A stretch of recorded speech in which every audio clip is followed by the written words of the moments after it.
सगळ्यात आधी मला सांगात की तिसऱ्या क्रमांकावरती कोणती रांगोळी आहे?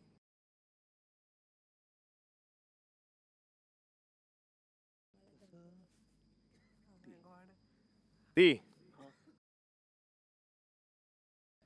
तर वर्षा, रमशा आणि श्रेजा यांची रांगोळी आहे तिसऱ्या क्रमांकावरती.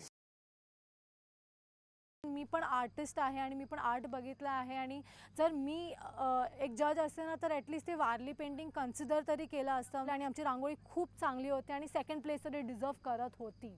आता ज्या दोन राहिल्या आहेत त्याच्यामध्ये विजेता कोण आहे ती सांगा. साईज पण बघा प्लीज. हा? साईज कलरिंग पण बघा. बघूया आता त्यांचा निकाल काय लागतो त्यावरती आहे. सर विजेती रांगोळी ती. वा.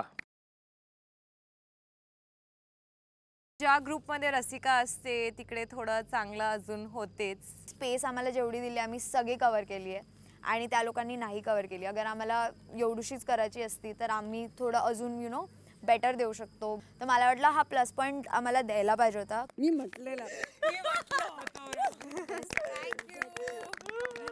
रसिका, स्नेहा आणि संस्कृती यांची रांगोळी आहे विजेती रांगोळी आणि तुम्ही ही मोहीम फत्ते केलेली आहे. आज ज्यांनी मला शिकवलं तालीममध्ये आणि जे माझ्यासोबत होते कंटेस्टंट्स, तर आजची मोहीम त्या सर्वांच्या नाव. परीक्षकांच्या हस्ते आपण हे बक्षीस देऊया.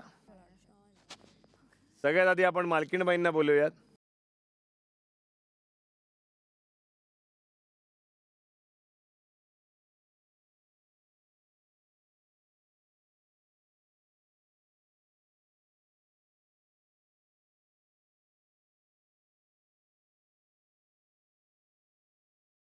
तिघींना चांगलं पिंक ब्लू कलरफुल शॉल मिळालाय, जे मला वाटते की आता मी मालकीनबाई सारखी घरात फिरणार आहे मस्त नथ वगैरे लावून आणि सगळ्यांना असं जोर दाखवणार आहे. तुम्ही वेळात वेळ काढून इथे आलात, खूप खूप धन्यवाद. धन्यवाद. Thank you so much.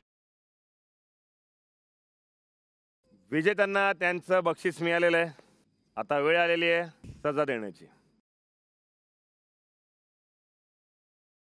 आणि ही सजा देण्यासाठी आधी आपल्याला हे ठरवावं लागेल की प्रत्येक गटात कुणामुळे त्यांची हार झाली.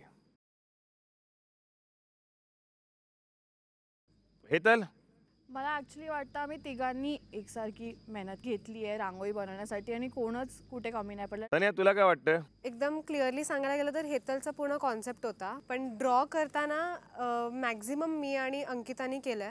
मी हेतलचं नाव घेईन. माझ्या टीमने सांगितलं माझे एफर्ट्स नाही, रांगोळीच नसती मी नसती तर दुसरंच काहीतरी बनवलं असतं आणि तिसरे आले असता. जे खरं आहे मी तेच बोलणार. शेवटी मग ते तिला टोचू दे किंवा न टोचू दे. तुला काय वाटतं अंकिता?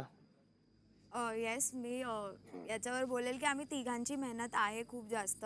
तिने आतलं खूप मस्त सुंदर केलं आहे, बट एजेस वाईज थोडंसं म्हणजे इकडे मी तिला बोललेली व्हाईट लाईन तर ती एकदम थोडीशी जाडी वगैरे झाली आहे, तर त्यामुळे मी हेतलचं नाव.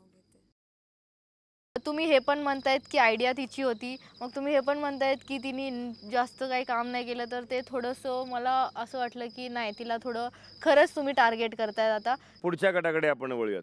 रमशा, मी माझं 100% दिलं, या दोघांनी पण यांचं 100% दिलंय, तर मला नाही वाटत की एक नाव मी घेऊ शकेल. ठीक आहे, म्हणजे कोणाचंच नाव नाही? नाही.